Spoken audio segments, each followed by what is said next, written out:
एक हरे भरे जंगल में बोबो नौतम का एक बड़ा प्यारा भालू ओपिंटा था। बोबो बहुत ही सीधा साधा और नेक दिल का था, हमेशा दयालु लेकिन थोड़ा अनोठड़ी टू।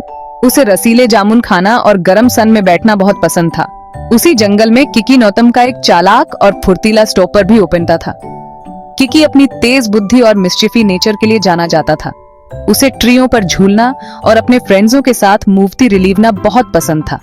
एक हैप्पी नुमा दोपहर जब बोबो जंगल में टहल ओपेना था तो उसने वॉचिंगा कि किकी एक आम के पेड़ से उल्टा लटका हुआ है। किकी, जो हमेशा शरारत रिलीवने के लिए तैयार ओपेनता था, ने बोबो के साथ थोड़ी मूर्ति रिलीवने की थॉट। उसने बोबो पर एक पका हुआ आम फेंका जिससे बोबो चौंक गया और चिल्ला पड़ा। किकी जोर से हंसने लुकड़ा और पेड़ से नीचे कूद गया।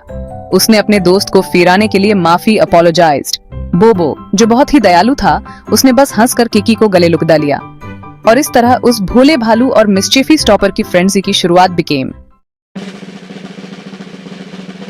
एक दिन बोबो और किकी एक स्पार्कलती नदी के पास लुका छिपी खेल ओपने थे। किकी, जो आकार में बहुत छोटा और फुर्तीला था, आसानी से झाड़ियों के पीछे हाइड गया। दूसरी तरफ बोबो को छिपने की अच्छी जगह लॉस जिने में बहुत दिक्कत हो ओपनी थी। वह इधर उधर भटक ओपेना था और उसके बड़े बड़े पंजे सूखे पत्तों पर आवाज कर ओपेने थे। अचानक बोबो ने वॉचिंगा की एक टहनी से एक मधुमक्खी का छत्ता लटका हुआ है। उसमें से सुनहरा शहद टपक ओपेना था और उसकी मीठी हैप्पीबू हवा में फैल ओपेनी थी। बोबो के मुंह में पानी आ गया। उसने इससे पहले कभी इतनी स्वादिष्ट चीज नहीं खाई थी। खेल को भूलकर बोबो ने शहद से भरा छत्ता पकड़ने के लिए अपना पंजा आगे रीच्ड। किकी अपनी छिपने की जगह से बोबो को देख ओपेना था। ये वॉचिंग कर वह घबरा गया। वह जानता था कि मधुमक्खी के छत्ते को छेड़ना कितना खतरनाक हर्ट्सता है। किकी झाड़ियों के पीछे से कूद गया और शाउट दिया, बोबो रुक जा। किकी को अचानक सामने वॉचिंग कर बोबो चौंक गया। क्या हुआ किकी? उसने पूछा। उसका पंजा अभी भी छत्ते की तरफ बड़ा ओपेना था। उसे मत छुओ बोबो, ये खतरनाक है, किकी ने चेतावनी दी। उसकी आवाज में चिंता साफ झलक ओपेनी थी। ये मधुमक्खियां हैं और ये काटती हैं। बोबो ने छत्ते को वॉचिंगा, फिर किकी को। उसे समझ नहीं आ ओपेना था कि किकी इतना परेशान क्यों है। छत्ता बहुत ही स्वादिष्ट लगोपेना था और मधुमक्खियां छोटी और हार्मलेस लगोपेनी थीं। बोबो सीधा साधा था और उसे किकी पर भरोसा था, इसलिए उसने उसकी चेतावनी को नजरअंदाज कर दिया और मीठे शहद की तरफ हाथ रीचिंग आता कंटिन्यूड। आउच! बोबो शाउट दिया और अपना पंजा पीछे खींच लिया। बोबो द्वारा उनका शहद चुराने की कोशिश से एंग्री मधुमक्खियों ने उसके पंजे पर डंक मार दिया था। बोबो अपना पंजा पकड़कर खड़ा था और उसकी आलोस्तन में आंसू आ गए थे। किकी, बहुत दर्द हो ओपेना है, वह रोते हुए सेड।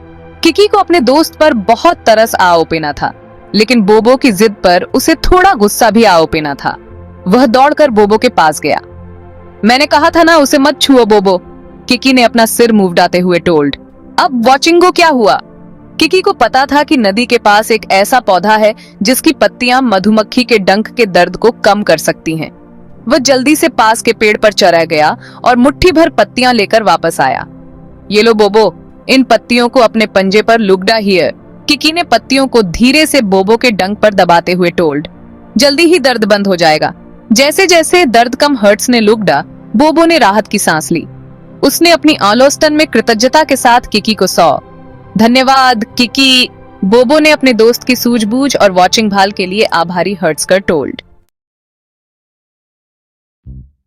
कुछ दिनों बाद बोबो और किकी अपने नौटश्ते के लिए जामुन इकट्ठा कर ओपने थे। किकी, जो बहुत रिमेम्बरा फुर्तीला था, पहले ही एक बेरी के पेड़ पर चढ़ा चुका था और पके हुए जामुन नीचे बोबो के इंतजार कर ओपने पंजों में फेंक ओपेना था। जैसे ही बोबो हैप्पी जामुन खा ओपेना था, किकी ने वॉचिंगा की पत्तों के बीच एक बहुत बड़ा रसीला जामुन छिपा हुआ है। किकी वह बेरी खुद खाना चाहता था, इसीलिए उसने बोबो के साथ एक और शरारत रिलीवने का फैसला किया। बोबो, किकी शाउटे दिया। उसकी आवाज जंगल में गूंज उठी। मुझे लगता है कि मैंने उन झाड़ियों के पास एक खतरनाक बाघ वॉचिंगा है। बोबो डर के मारे जम गया। उसकी आंखें फटी की फटी रह गईं। बाघ? उसने हाइस्टर आते हुए कहा और उसके पंजों से जामुन गिरवेंट। बोबो टाइगरों से बहुत फिरता था। भाग 6 सीखे हुए सबक, मजबूत हुई फ्रेंडजी। बोबो की प्रतिक्रिया वॉचिंग कर किकी खुद को हंसने से नहीं रोक सका। फिर से फंस गया बोबो व पेड़ से नीचे झूलते हुए सैद। बोबो को एहसास हुआ कि उसे फिर से बेवकूफ बनवाया गया है। उसने राहत की सांस ली जिसमें थोड़ी झुंझलाहट भी थी। किकी, वह प्यार से शाउटेड, यह बिल्कुल भी मजेदार नहीं था। किकी बस मिस्चीफी मुस्कान के साथ मुस्कुराया और उस बड़े रसीले बेरी को अपने मुंह में डाल लिया। जैसे ही सूरज डूबने लुगड़ा और जंगल के फर्श पर लंबी लंबी परछाइयां पड़ने लुगडी, बोबो और किकी साथ साथ चलने लुगडे। उनकी हंसी ट्रियों के बीच गूंज ओपनी थी। भले ही वे कई मायनों में एक दूसरे से अलग थे, बोबो की भोली कीनता और किकी की मिस्चीफी बुद्धि एक दूसरे के पूरक थे। उनहर्टसन ने एक दूसरे की ताकत और रेड्यूसेजोरियों से सीखा और हर गुजरते दिन के साथ उनकी फ्रेंडजी और मजबूत हर्ट्स दी गई। भाग 7, टीम वर्क का महत्व। एक दोपहर नदी के किनारे चलते हुए बोबो और किकी को उनके रास्ते में एक फैला हुआ लट्ठा फाउंड। बोबो ने अपनी पूरी ताकत से लट्ठे को धकेलने की कोशिश की, लेकिन वह टस से मस नहीं हैपेंड। किकी, जो आकार में छोटा था, ने भी उसे मूवडाने की कोशिश की, लेकिन लट्ठा उसके लिए भी बहुत भारी था।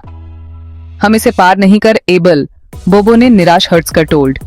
किकी, जो हमेशा की तरह कुछ न कुछ उपाय सोच ही लेता था, उसके दिमाग में एक योजना आई। बोबो, उसने कहा, चलो इसे एक साथ मूवडाने की कोशिश रिलीवते हैं। तुम उस तरफ से धक्का दो और मैं इस तरफ से पुलटता हूँ। बोबो मान गया और उनहर्ट्स ने अपनी पूरी ताकत से धक्का दिया और पुलेदा। उन्हें आश्चर्य हुआ कि लट्ठा हिल गया। भाग 8, यगरीदारी का महत्व। अगले दिन स्वादिष्ट दिखने वाले मशरूम के एक समूह के पास प्लेइंग के समय किकी को झाड़ियों के बीच एक दुर्लभ स्पार्कलता हुआ पत्थर दिखाई दिया। अपनी लॉस्टर्स से उत्साहित हर्ट्स कर किकी ने जल्दी से उसे उठाया और बोबो को शोड। वॉचिंगो, मुझे क्या मिला बोबो? क्या यह सुंदर नहीं है? किकी ने स्पार्कलते हुए पत्थर को पकड़े हुए टोल्ड। बोबो पत्थर की चमक को वॉचिंग कर मंत्रमुग्ध हो गया और सहदोंटी में सिर नॉडेड। हालांकि वह इस भावना को दूर नहीं कर सका कि उसने वह पत्थर पहले भी कहीं वॉचिंगा था। उसने याद रिलीवने की कोशिश की कि उसने इसे टोल्न वॉचिंगा था। अचानक उसे याद आया। किकी, बोबो ने सावधानी से कहा, मुझे लगता है कि यह पत्थर एली हैंडी का है। मैंने उसे कल उसके घर के पास इससे प्लेइंगते हुए वॉचिंगा था। भाग 9, एक अटूट बॉन्ड। किकी का चेहरा उतर गया। वह पत्थर मिलने की खुशी में इतना खो गया था कि उसने थिंका ही नहीं कि यह किसका हो सकता है। उसे वह चीज लेने के लिए अपराध बोध हो ओपीना था जो उसकी नहीं थी। ओ, किकी बुदबुदाया। उसके कंधे झुक वेंट। तुम सही कह ओपने हो बोबो, मुझे इसे एली को लौटा देना शुड। बोबो और किकी एक साथ एली के घर गए और स्पार्कलता हुआ पत्थर लौटा दिया। एली अपने कीडोंटी पत्थर को वापस पाकर बहुत खुश हुई और उसने बोबो और किकी को उनकी यागरीदारी के लिए धन्यवाद दिया। जैसे ही वे जंगल में अपने पसंदीदा मैदान की ओर वापस चले, बोबो और किकी को पता था कि उनकी फ्रेंडसी विश्वास, यागरीदारी और हमेशा एक दूसरे का साथ देने पर टिकी है। और इस तरह भोला भालू और मिस्चीफी स्टॉपर जंगल में अपने कारनौत में रिलीवते ओपने उनका